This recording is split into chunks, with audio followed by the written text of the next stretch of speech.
Semana passada nós falamos sobre a expectativa da segunda vinda e hoje nós vamos então entrar nos sinais dos tempos. E nós faremos isso de duas formas. Primeiro, observando aspectos gerais, ou melhor dizendo, de três formas. Os aspectos gerais dos sinais dos tempos, depois os sinais dos tempos em particular, e então nós observaremos alguns sinais em específico da volta de Cristo Jesus, como que a Bíblia Sagrada nos apresenta isso. Então vamos começar por Mateus capítulo 16, o slide 6, verso 1 ao verso de número 4. Muito bem, vamos ler juntos? Todos acharam? Aproximando-se os fariseus e os saduceus, tentando, pediram-lhe que lhes mostrasse um sinal vindo do céu.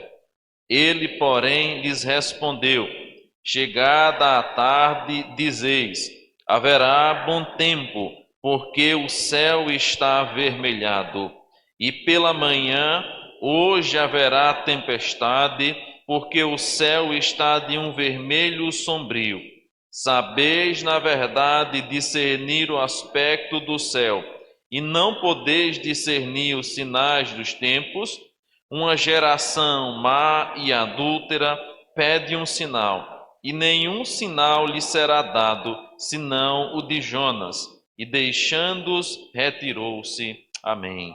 Louvado seja Deus. Vamos orar, rogar que Deus venha falar e aplicar a sua palavra ao nosso coração.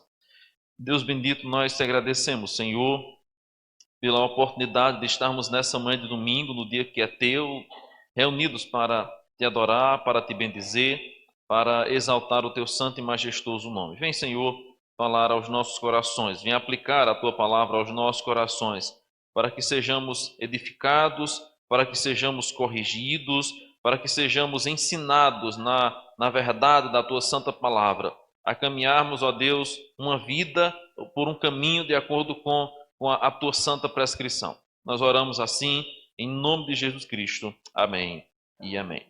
Os sinais dos tempos é algo que sempre gerou muita expectativa, curiosidade, bem como também muita especulação em torno da vinda de Cristo Jesus. Nós falamos um pouquinho sobre isso nos estudos anteriores, mas é bom observar que essa expressão aí, os sinais dos tempos, normalmente ela é usada para descrever isso, as situações que vão preceder a vinda de Cristo ou que vão apontar para ela. Então são os sinais, como chamamos os sinais dos tempos. Também é utilizada uma outra expressão muito comum, e essa expressão é a expressão grega, na verdade, chamada de parousia. Então sempre que você estiver lendo alguma literatura, algum livro cristão, especialmente que fala sobre escatologia, quando você encontrar lá a parousia, você lembra, é a mesma coisa, é a segunda vinda de Cristo, os acontecimentos que precedem essa segunda vinda de Cristo. E você observe que sempre a Bíblia Sagrada, no Novo Testamento, nos apresenta sinais que indicam ou que apontam para a vinda ou para o retorno glorioso de Jesus Cristo. Lá no texto que nós lemos em Mateus 16, versículo 3, nós vamos encontrar um momento onde fariseus e saduceus vão pedir um sinal do céu. Lembrando que fariseu e saduceu eram grupos que eram opositores a Cristo, pois inclusive nós o tratamos e o chamamos de grupos, de seitas da época de Jesus, porque eram grupos que estavam totalmente alheios à crença de que de fato Cristo era o Senhor, o Filho de Deus, e todo aquele que não crê que Cristo é o Senhor, o Filho de Deus, na verdade está incorrendo num grande erro, e eles não criam. Além disso, nós vamos perceber que eles agora começam a tentar Jesus. O versículo 1 vai dizer que eles se aproximaram tentando Jesus. Então o intuito aqui, a pergunta deles de maneira alguma era uma pergunta para aprender, para entender, uma pergunta capciosa, com o desejo de colocar Jesus à prova. E o texto é bem claro em dizer que eles estavam tentando Jesus, pedindo um sinal do céu. Você tem uma espécie de, até mesmo de zombaria. Me dê um sinal do céu, para que a gente veja que você de fato é quem você diz que é. E na crucificação, inclusive, colocaram lá que ele era rei, o rei dos judeus. Uma zombaria em cima da cruz do Calvário. Era dessa maneira que os fariseus, que os saduceus, que os herodianos, inclusive, tratavam Jesus, com zombaria, com esnóbio. E quando eles faziam perguntas, não eram para aprender com ele. Conforme diz Mateus capítulo 11, aprender de mim porque sou manso de espírito. Mas era para tentar levá-lo a uma situação onde ele não encontraria uma saída. Obrigado, irmã. Onde ele não encontraria uma saída, uma pergunta capciosa para deixá-lo sem jeito. E aí você tem o versículo de número 2, quando Jesus começa a responder dizendo o seguinte: vocês sabem muito bem discernir os tempos. Veja que essa questão da previsão do tempo não é nova, a pá que não surgiu agora. Já no tempo de Jesus, as pessoas sabiam muito bem prever os tempos, e sempre foi assim. A sabedoria do agricultor, a sabedoria do homem do campo, que ao olhar para o céu, ao olhar para alguns eventos naturais, consegue identificar que está próximo de chover, que o inverno vai ser bom, que o inverno não vai ser bom, até pelo movimento das formigas, a altura com que se constrói o formigueiro. Se observa, olha, o inverno desse ano vai ser pesado, porque as formigas se mudaram para um lugar mais alto, porque tal pássaro cantou mais, porque tal isso, aquilo outro. Nós temos muitas culturas, há muitas lendas, inclusive, em torno disso, mas o fato é que o homem sempre tentou e conseguiu, de certo modo, prever as chuvas, ou a seca, ou a tempestade. E Jesus vai dizer: vocês sabem muito bem prever isso, vocês sabem. Por que vocês não conseguem discernir a vinda do Filho do Homem? Em outras palavras, vocês sabem muito bem discernir os céus, discernir o movimento que eles fazem, mas não conseguem discernir a vinda daquele que veio dos céus. Por isso que no versículo de número 3, ele vai dizer: e não podeis discernir os sinais dos tempos. Tem essa expressão, sinais dos tempos, ela é dada não por nós, mas pelo próprio Cristo. Quando nós falamos sobre os sinais dos tempos, logo nós queremos falar sobre os sinais da vinda de Cristo. Por isso que o versículo 4, Jesus diz: uma geração má e adúltera pede um sinal. Em outras palavras, o que Jesus está dizendo é: quem são vocês para me pedirem um sinal? Quem são vocês para quererem que eu dê uma resposta a vocês que são adúlteros e que são maus? O homem ímpio, ele é ousado. O homem ímpio, ele é ousado. Ele quer que Deus dê respostas, ele quer que Deus dê solução, ele quer que Deus mostre alguma forma quando nem mesmo ele teme ao Senhor corretamente. Só que aí Jesus diz: tudo bem. Uma geração má e adúltera pede um sinal, e nenhum sinal será dado, senão o de Jonas. E deixando, o retirou-se. Que sinal é esse? Vamos ver Mateus capítulo 12, que nós temos algo mais nesse texto de Mateus 12 que fala sobre o sinal de Jonas. Verso 38, nós temos o texto correlato a Mateus capítulo 16. Diz aí, versículo 40. Porque assim como esteve Jonas 3 dias e 3 noites no ventre do grande peixe, assim o Filho do Homem estará 3 dias e 3 noites no coração da terra. Ora, qual é o sinal de Jonas que nós temos aqui dado por Jesus? Uma referência clara à sua morte e também sua ressurreição. Pois, conforme eu já preguei, inclusive aqui no texto do profeta Jonas, ou no livro do profeta Jonas todo, nós observamos que Jonas apontava diretamente para Cristo. Aquele profeta fujão, rebelde e obstinado no seu desejo de não obedecer à vontade do Senhor, na verdade acaba tendo um ministério que aponta para Cristo pela maneira sobrenatural pela qual ele passou 3 dias dentro do ventre do grande peixe, mas ressurgiu naquela praia, trazendo uma mensagem que salvou toda a cidade. E aí Jesus vai dizer: o sinal é o sinal de Jonas. Quando vocês verem um homem que ficará 3 dias e 3 noites no centro da terra, mas depois ressurgindo, esse sinal está sendo dado a vocês. Então, observe que Jesus mesmo fala sobre os sinais dos tempos. Diante disso, então, nós vamos perceber que os fariseus, juntamente com os saduceus, queriam ter essa autenticidade de Jesus aprovada, bem esclarecida, com sinais miraculosos, inclusive, porque é exatamente assim que homens que não temem ao Senhor muitas vezes se comportam, não querendo que Deus dê sinais estrambólicos. Lembre, por exemplo, de Naamã, que chegou diante do profeta Eliseu e esperava que um ritual fosse feito, uma coisa assim, mirabulosa, extraordinária. E na verdade o profeta vai lá e se lava no rio apenas 7 vezes. Ele sai dali injuriado. Eu esperava algo melhor. Eu esperava um tratamento VIP, eu esperava assim, de repente ele mexer com as mãos, fazer todo um movimento, sair passando a mão na minha barriga, nas minhas pernas, nos meus braços, e assim eu ver o negócio sendo limpo por completo. Ele não vai lá e te lava 7 vezes no rio.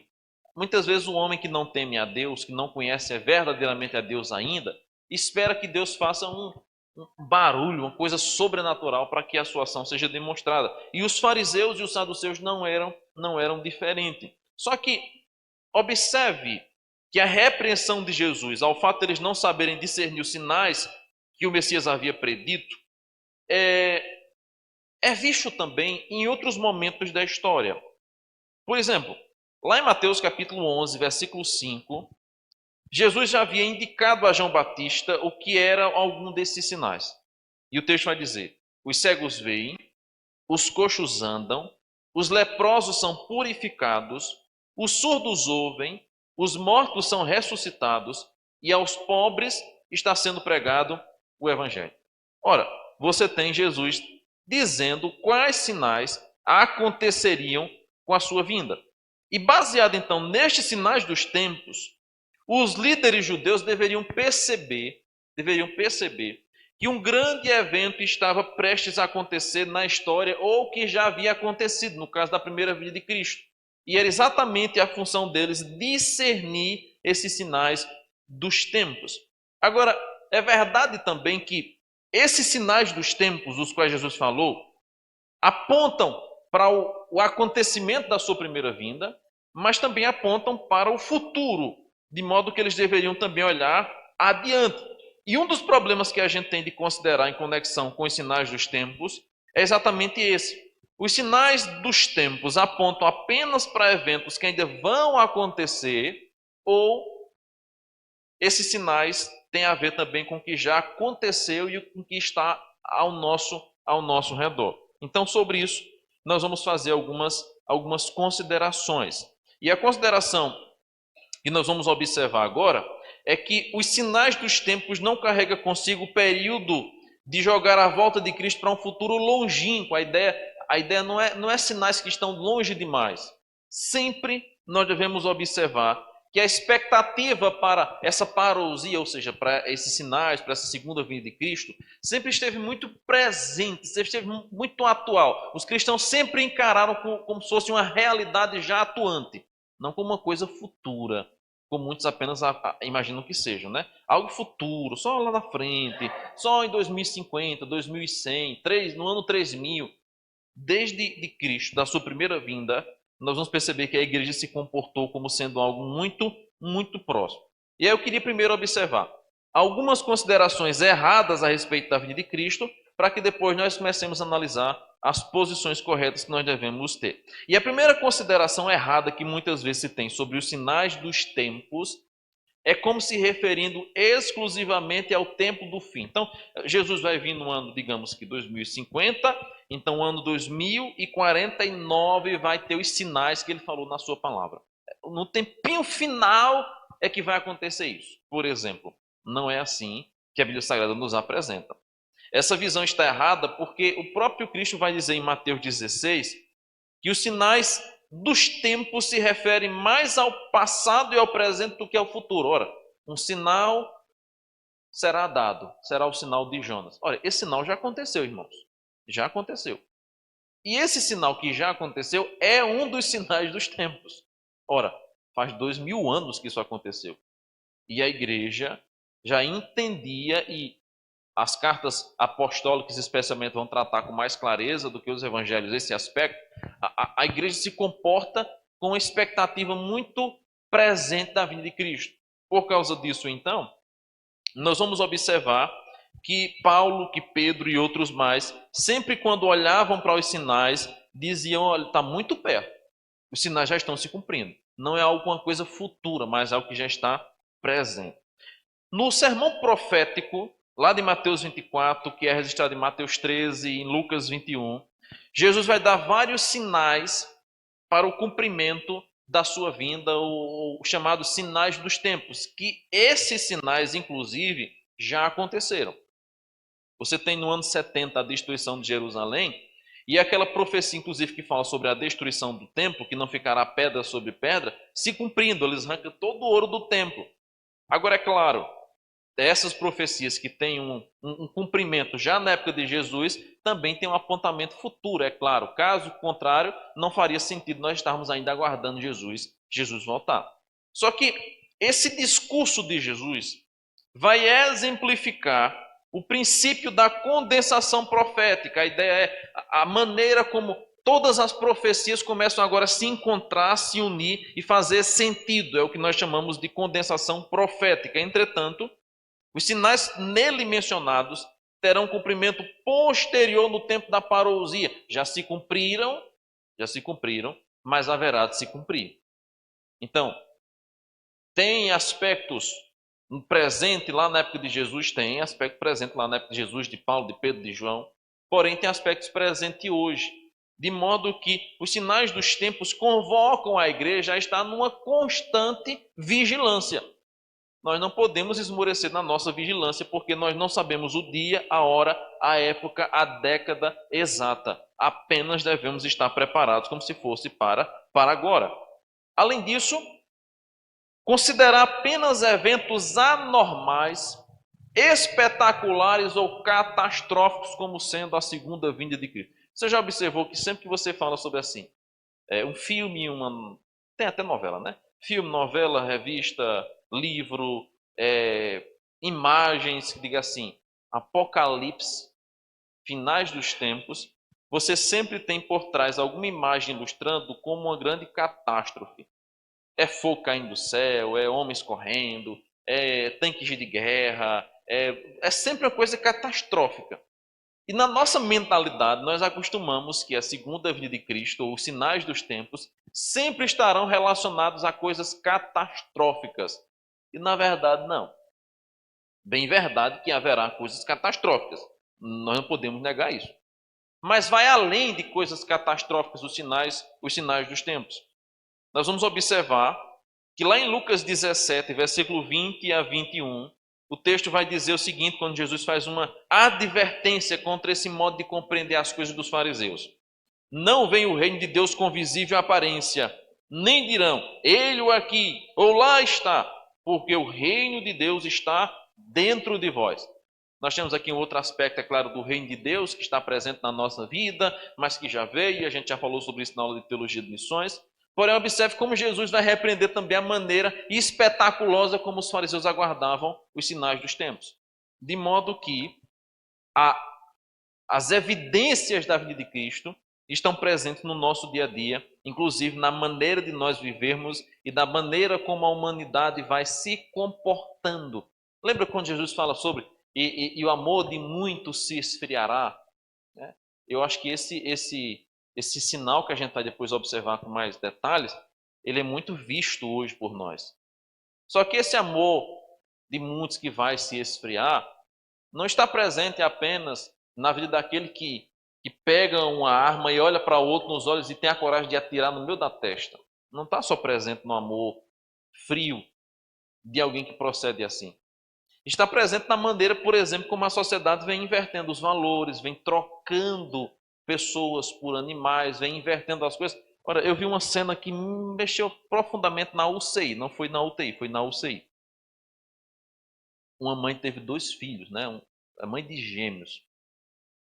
E ela voltou para a sua cidade natal, deixou os meninos lá na UCI, teve um probleminha médico com ela também, na sua cidade natal, mas já fazia mais de semana que não vinha um pai, um tio, um parente, um primo saber como é que estavam os bebês. E as criancinhas ficaram de frente ao leitozinho de Benjamin na UCI, não foi na UTI, já foi na UCI, nas vésperas de nós termos alta definitiva, tinha esse leitozinho lá, 2 leitos na verdade, que eram 2 criancinhas gêmeas. E as enfermeiras sempre preocupadas, querendo saber a notícia da mãe. E aí teve um dia que, por nós estarmos muito tempo lá dentro da UCI, elas acabaram comentando conosco, porque isso não se comenta, tá? Cada um tem sua vida, cada um tem sua história. Então, assim, as histórias dos bebês a gente acaba sabendo pelos próprios pais, mas os enfermeiros e os médicos não falam, até porque não pode, é uma questão ética e tudo mais. Só que pela quantidade de tempo que a gente estava ali, elas acabam, e a UCI era menor um pouco, Elas acabaram comentando e acabaram compartilhando conosco essa história, porque viram que a gente sempre estava, né, ali preocupado, perguntando e orando também pelas outras crianças, e elas contaram para nós. E aí eu disse assim, meu Deus, como é que pode uma pessoa mais de semana deixar o filho assim e ir -se embora? Eu disse, pai, você está por fora. Aqui é direto. Aí ela contou para nós a história de uma moça que teve uma criança que nasceu com problemas. Ela era bem novinha, essa moça, e foi para o hospital com a avó. E aí quando chegou lá, disse que o menino tinha que ficar na UTI. A avó disse, pois, vamos embora para casa, e vocês se virem para cuidar dele. Quando ele tiver alta, vocês nos liguem. Ou se acontecer alguma coisa, vocês nos avisem, e foram-se embora. Deixaram a criancinha lá na UTI, ele ficou lá mais de mês. Quando o menino teve alta, aí a assistência social ligou para a família, venha buscar. Porque se não vir buscar, manda para adoção. É esse o procedimento normal. E eu disse, mas é verdade, isso é o que mais acontece aqui. Tem muitos que chegam, deixam e vão-se embora. E algumas não vêm buscar mais. Que é para que fique claro que vai para adoção. Né? Vai para adoção. A gente ficou perplexo com isso. Como é que uma mãe tem um filho, ou 2 filhos, como foi o caso, vai embora, deixa lá na mão dos outros, tudo bem que não se pode fazer muita coisa, mas não liga, não vai atrás, não foi um familiar sequer saber como é que estavam as crianças. Não foi um familiar sequer saber como estavam as crianças. Como é que pode isso? Aí eu lembrei daquela passagem, até falei para a enfermeira. Por isso que a Bíblia Sagrada diz, né? Ainda que uma mãe se esqueça de amamentar um filho, que é negócio difícil, ainda assim eu não me esquecerei de ti. Porque há mães que se esquecem e que de fato abandonam seus filhos. Infelizmente, com o esfriamento do amor, isso tem sido visto cada vez de maneira mais frequente. Foi compartilhado nas redes sociais, no período que a gente estava lá, de um caso de uma criancinha que nasceu, não sei se foi lá em Gravatá, parece que foi em Gravatá, ou foi em Bezerro, alguma cidade aqui próximo, né? Assim, nessa nossa região, em sentido da Recife. E teve um menino, colocou o menino dentro da caixa de sapato e colocou o menino no lixo, um menino bem, um menino saudável, um menino perfeito. E foram os garis que já acharam a criança lá e levaram para o socorro. Ora, essa cena se repete constantemente, irmãos. Constantemente. O esfriamento do amor. Então, esses sinais dos tempos não são espetaculares, né? O céu não se abriu, você não teve um terremoto, você não viu assim uma coisa bombástica. Foi uma coisa muito particular. Muitos, inclusive, acontecem sem que ninguém até hoje saiba. Porém, esses sinais estão presentes no nosso meio. Na maneira como que o amor da humanidade, o amor ao próximo vem se esfriando, como nós tratamos com as pessoas, com a vida e tudo mais. Por isso que Jesus, vocês estão procurando sinais espetaculares, mas já está entre vós, já está entre vós. Então, considerar apenas eventos anormais, espetaculares ou catastróficos como sendo a vinda de Cristo, não é a melhor maneira de nós olharmos para os sinais dos tempos, porque há sinais que são particulares. Vamos ver aí um texto de 2 Tessalonicenses 2, verso 9. 2 Tessalonicenses 2, verso 9.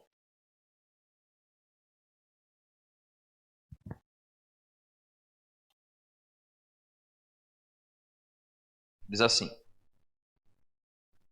ora, o aparecimento do iníquo é segundo a eficácia de Satanás, com todo o poder e sinais e prodígios da mentira. E depois vamos falar sobre o aparecimento do iníquo, que é um sinal em particular que a gente vai estudar com mais detalhamento.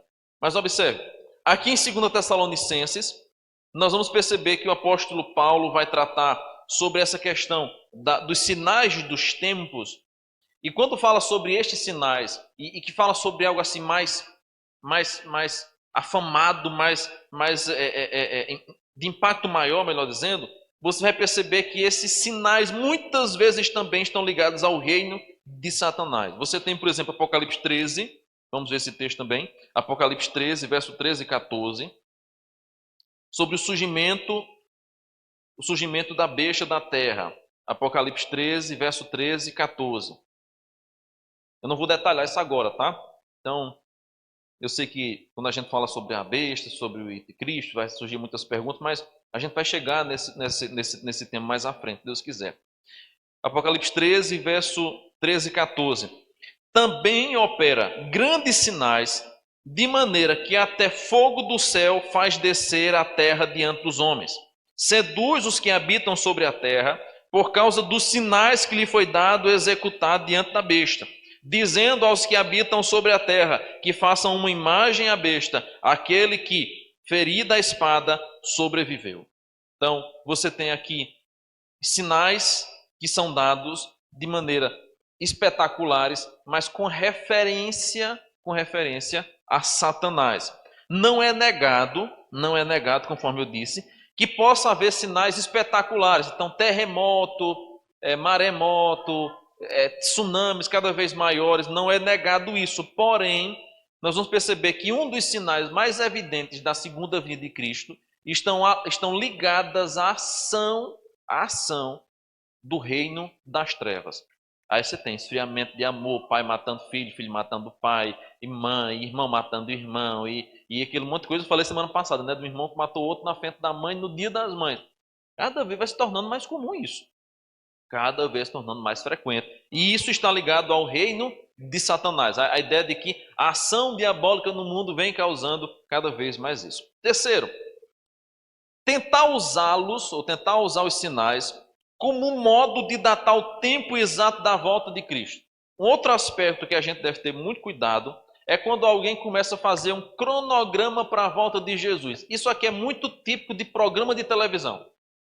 É muito comum.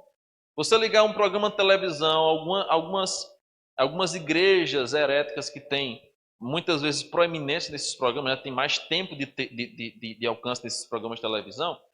Eu uma vez estava passando um canal lá, parece que era da Adventista, e o camarada colocou uma linha do tempo, não a linha do tempo bíblica, tá? Assim, que nós fazemos várias linhas do tempo da Bíblia Sagrada, mas uma linha do tempo mostrando os cumprimentos das profecias bíblicas com um ano embaixo. Então, tal profecia se cumpriu no ano 1900 e tal, tal profecia se cumpriu no ano 2000 e tal profecia se cumpriu aqui. Aí ele fazia uma progressãozinha assim, a continuidade da linha, tal acontecimento, e embaixo esperando o dia que ia acontecer para marcar a data.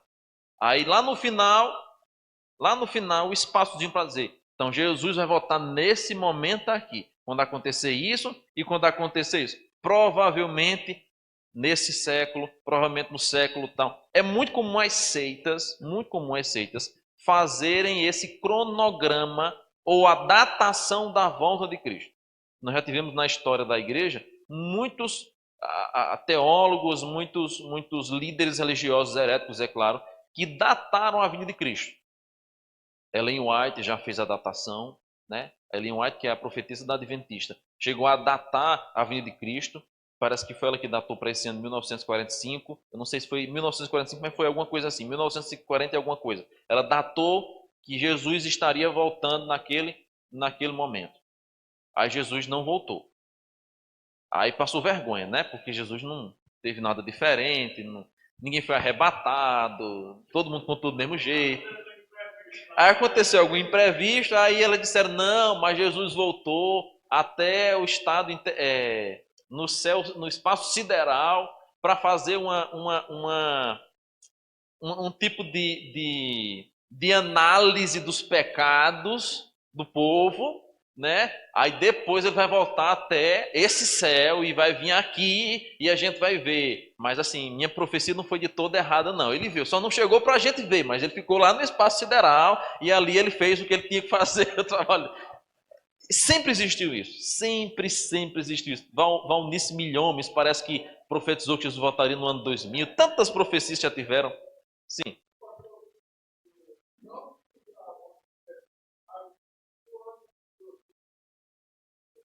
Sim.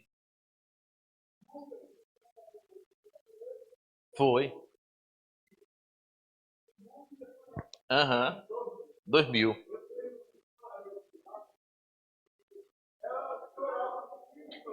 Aham.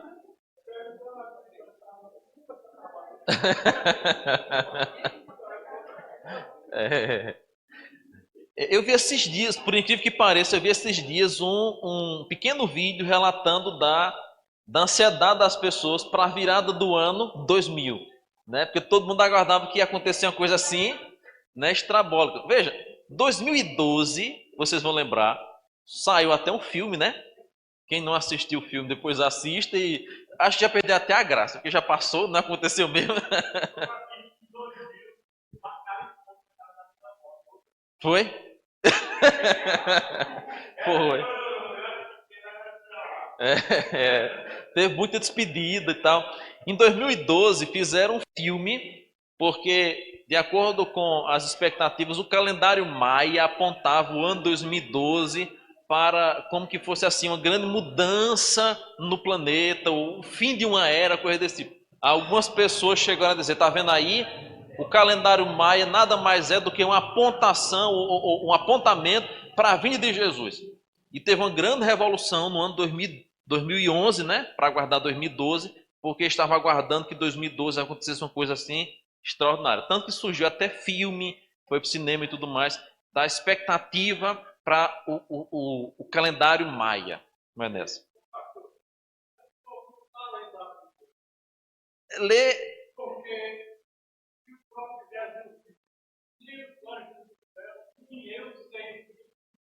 Exatamente. Exatamente. Exatamente. Por incrível que pareça, por mais que a Bíblia Sagrada seja muito clara em falar sobre ninguém sabe, mas os seres humanos sempre estiveram, aqueles que leem a Bíblia, claro, que buscam as profecias, sempre estiveram correndo atrás de algo que desse, nem que fosse um spoiler. Eu vim aprender o que esses dias o que é spoiler, tá? Então talvez tenha pessoas que não saibam o que é spoiler, como eu não sabia o que é. Então deixa eu dizer, spoiler é assim, é, eu vou dizer o que eu aprendi. Vai ter um filme que vai ser lançado, você não assistiu ainda, é isso? Tá certo? É isso? Não assisti ainda o filme. Aí o camarada vai falar sobre o filme e já conta o clímax do filme, que aí quebra a expectativa que você tem. Não é isso um spoiler? Pronto, eu aprendi um dia desse. Eu aprendi um dia desse que era um spoiler. Aí todo mundo está atrás de um spoiler do que é ou de como vai ser a vinda de Jesus, né? Qual? Não, mas ninguém sabe não. Vamos aguardar a hora. Não, mas vamos tentar ver, nem que seja um tiquinho. Vamos buscar alguma coisa aqui. Aí fica buscando nas entrelinhas da Bíblia Sagrada, né? Alguma coisa que assim, ó, tá vendo aí, essa profecia aponta para tal ano, para tal governo, para tal presidente. Quando na verdade, irmãos, não é assim que a Bíblia Sagrada nos apresenta o retorno da vinda de Cristo. Ninguém, conforme o irmão Enéas acabou de mencionar, sabe o dia e a hora, nem os anjos, nem mesmo os anjos. Então, tentar usar como modo de datar o tempo, de datar a época, também não é a maneira correta de entender os sinais dos tempos. Além disso, pode colocar o próximo aí, que o meu desligou aqui, deixa eu tentar abrir no celular. É errado também, em quarto lugar, construir um cronograma exato. Construir um cronograma exato de acontecimentos futuros. Essa tentativa de fazer um cronograma, conforme eu acabei de dizer, ela não é a maneira correta que a Bíblia Sagrada nos apresenta. Agora, vejamos algo interessante na Bíblia Sagrada. Lá em Mateus capítulo 11, volte lá para Mateus, e Mateus capítulo número 11, versículo de número 3. Nós temos uma coisa interessante aqui. João Batista era o precursor de Jesus, nós sabemos disso. É ele que veio como que aquele para preparar os caminhos, né? Aplanar os caminhos para a vinda do Messias. E João Batista falava sempre de um que era maior do que ele, que viria após ele. João Batista, olha, vem um aí que é maior do que eu, e eu não sou digno sequer de desatar-lhe as sandálias dos dedos. Só que aí você tem uma coisa interessante que acontece aqui. Quando João Batista ouve falar de Jesus, ele mesmo, que era o pregador, anunciador das boas novas que viria em Cristo Jesus, ficou com dúvidas se aquele Jesus que o povo estava dizendo era o que ele estava pregando. Aí o que ele faz? Ele envia mensageiros a Jesus. Quando João, versículo 2, quando João ouviu no cárcere falar das obras de Cristo, mandou por seus discípulos perguntar-lhe: És tu aquele que estava para vir, ou havemos de esperar outro? E Jesus respondendo disse-lhe: Ide e anunciai a João o que estás ouvindo e vendo. Os cegos veem, os coxos andam, os leprosos são purificados, os surdos ouvem, os mortos são ressuscitados, e aos pobres está sendo pregado o evangelho. É bem-aventurado aquele que não achar em mim motivo de tropeço. E aí eles voltam e dizem a João Batista: olha, ele disse isso, isso e isso. Ora, o próprio João Batista que pregava Jesus teve as suas dúvidas, porque provavelmente ele estava imaginando o Messias, um Messias que iria fazer eventos estrambólicos, cortar, de fato, conforme diz o texto de Mateus 3:10, né? Cortar a árvore que não produzisse mais fruto, queimando a palha em fogo inextinguível. E nessa pregação de João Batista, talvez o que se esperava é que Jesus chegaria em Jerusalém e agora ia pegar tudo quanto era gente ruim e ia começar agora a triturá-los na sua santa e poderosa ira. Só que Jesus não faz isso, né? Ele não faz isso. Ele cura, ele faz milagres extraordinários, sobrenaturais. Isso evidencia. Porém, aqueles outros milagres, ou aqueles outros acontecimentos de punição, não havia acontecido ainda. E João Batista, será que é esse mesmo? Então envia um mensageiro lá para perguntar a Jesus. Então, é um equívoco tentar construir um cronograma exato de acontecimentos futuros, quando que nem mesmo João Batista conseguiu identificar com clareza tal a saber a data certa. Então, se os crentes como João Batista puderam ter problemas dessa espécie, a entender as profecias e o cumprimento delas em Cristo Jesus, irmãos, imagine nós hoje tentando elaborar um relatório com narrativas de coisas que já aconteceram e que vão acontecer e dizer assim, então é nesse dia que Jesus vai voltar. Certamente nós vamos falhar. Por isso Jesus diz, ninguém sabe o dia, ninguém sabe a hora. Tendo em vista essas maneiras erradas de compreender os sinais dos tempos, vamos agora inquirir o seguinte: como devemos entender os sinais e qual é a sua verdadeira função? Primeiro, nós vamos discutir os sinais dos tempos em geral e depois nós vamos observar os sinais em particulares. Nas próximas aulas, nós veremos os sinais em particulares. Então, em primeiro lugar, agora, nós vamos considerar os sinais dos tempos como um apontamento para o futuro. Estes sinais, antes de tudo, para o que Deus fez no passado, apontam para o que Deus fez no passado. Então, vejamos, por exemplo, o que o apóstolo Paulo vai dizer em Efésios 5:8, quando ele diz que nós devemos andar como filhos da luz. E a ideia de Paulo aqui é muito clara quando ele diz assim, remindo o tempo porque os dias são maus.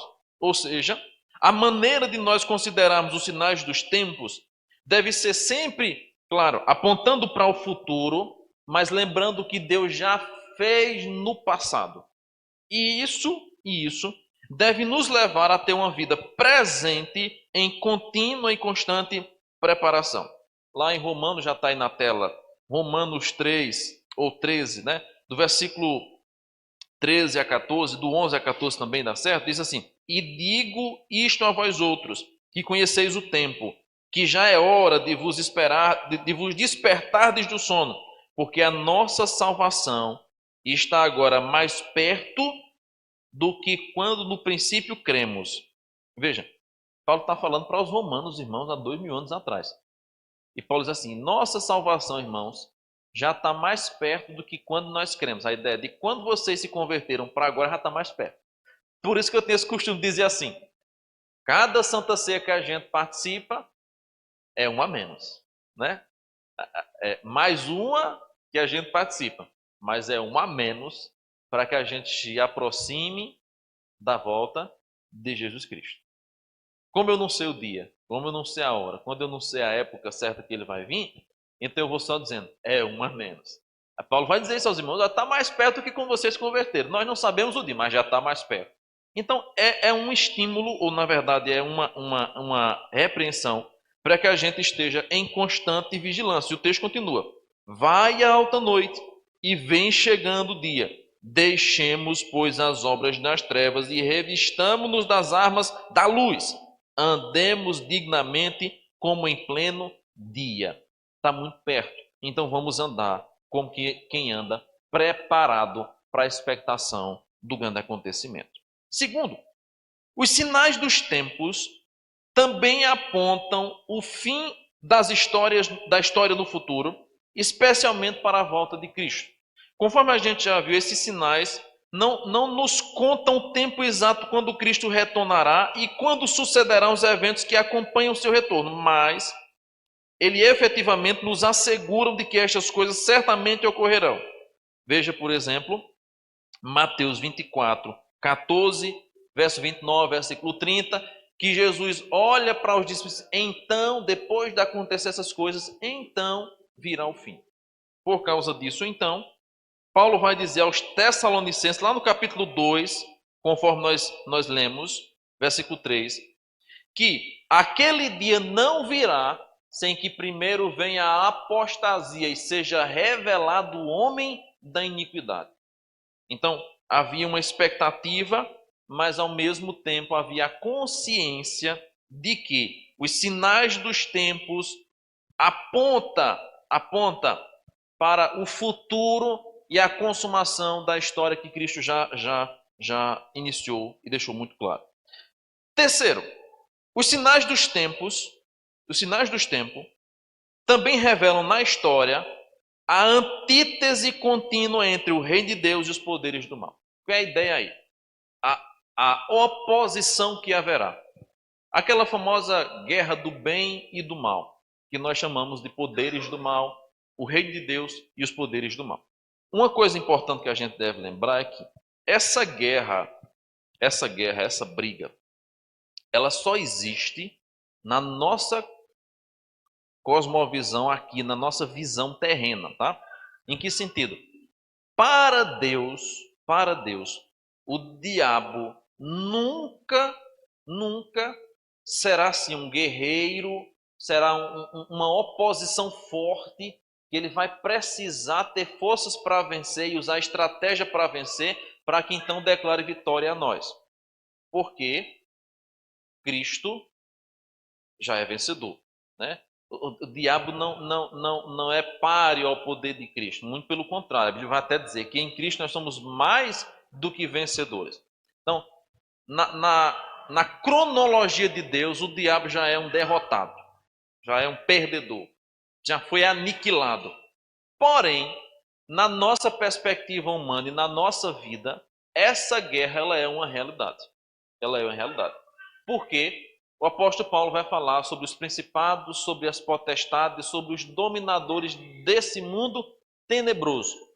Então, a realidade do mundo espiritual, a ação do diabo que atua nos filhos da desobediência, é uma luta, é uma realidade que nós precisamos travar e precisamos batalhar. Agora, claro, nós vamos lutar, nós vamos batalhar sabendo que nós já somos vitoriosos. Nós não vamos lutar como alguém que está assim, será que a gente vai vencer? Não, nós já somos mais do que vencedores. Porém, é preciso lembrar que a história da humanidade vai revelar essa antítese contínua entre o reino de Deus e os poderes do mal. Na própria parábola do joio, que nós conhecemos muito bem, Jesus contou, né, o trigo e o joio vão crescer lado a lado, mas vai ser no fim que vai ser separado o troio do gigo, o joio do trigo. Então, essa luta, esse duelo, essa antítese, ela é uma realidade, irmãos. Ela é uma realidade. A igreja vai sempre lidar com a realidade dos poderes das trevas, porém com aquela promessa de Jesus: as portas do inferno não vão prevalecer. O diabo vai agir, o diabo vai tentar, o diabo vai seduzir, o diabo vai derrubar muitos, vai escandalizar, o diabo vai atacar de maneira feroz, porém as portas do inferno não prevalecem contra a igreja do Senhor que avança no poder do grande vencedor, do grande eu sou. Por causa disso, então, esses sinais dos tempos revelam exatamente isso. Quarto, os sinais dos tempos também pedem uma decisão. Jesus vai censurar os seus contemporâneos porque eles não discerniram adequadamente os sinais dos tempos. Quando Jesus fala para os saduceus e para os fariseus: vocês conseguem discernir as épocas, mas não conseguem discernir o sinal do Filho do Homem. Essa repreensão que Jesus faz aos fariseus e aos saduceus, ela deve prevalecer ou permanecer viva ainda hoje no nosso coração, na nossa cidade, na nossa nação. Porque os homens, ainda hoje, não conseguem discernir os sinais dos tempos. Não conseguem. Hoje você tem uma previsão do tempo muito mais precisa do que na época dos fariseus, é claro, de Jesus.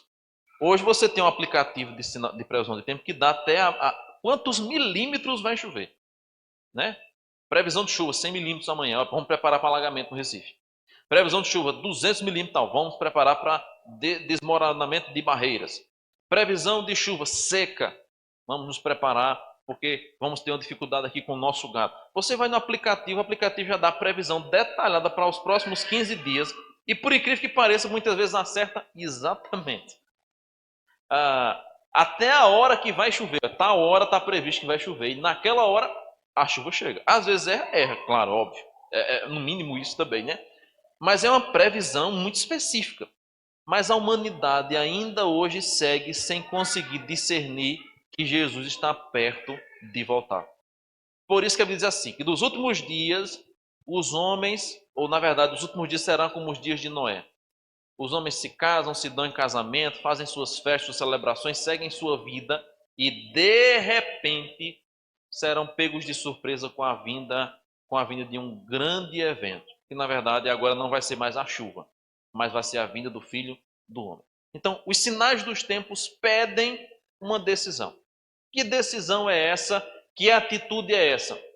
De aprendermos a remir o tempo e de analisarmos a nossa vida à luz da palavra de Deus, sabendo que breve Jesus voltará.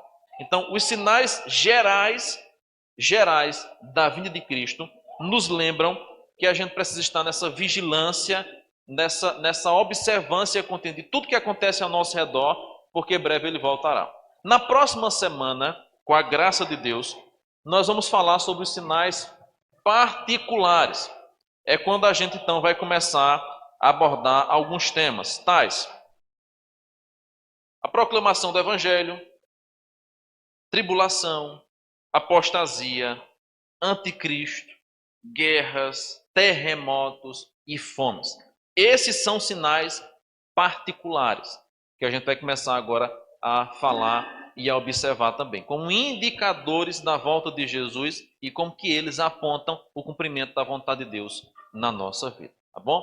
Então vamos parar por aqui, já deu nosso horário.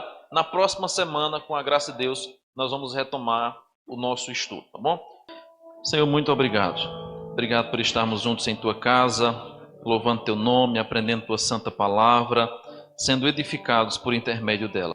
Abençoa a Tua igreja, abençoa o Teu povo, dispensa de Tua graça, de Teu favor sobre cada um de nós, fortalece a nossa fé, aumenta a nossa esperança e nossa expectativa para o Teu retorno. Faz-nos, ó Deus, com que sejamos cada dia mais desejosos de estar em Tua presença, como acabamos de cantar, de estar em Tua casa, Te adorando, Te bendizendo. Ó Deus amado, vem despertar na Tua igreja, no Teu povo, uma sede pela Tua palavra, uma sede por estar em Tua presença. Pois não há lugar, não há outro local onde nós possamos estar melhor do que a Tua presença. A quem iremos nós? Para onde nós iremos? Se só Tu, Senhor, tens as palavras de vida eterna.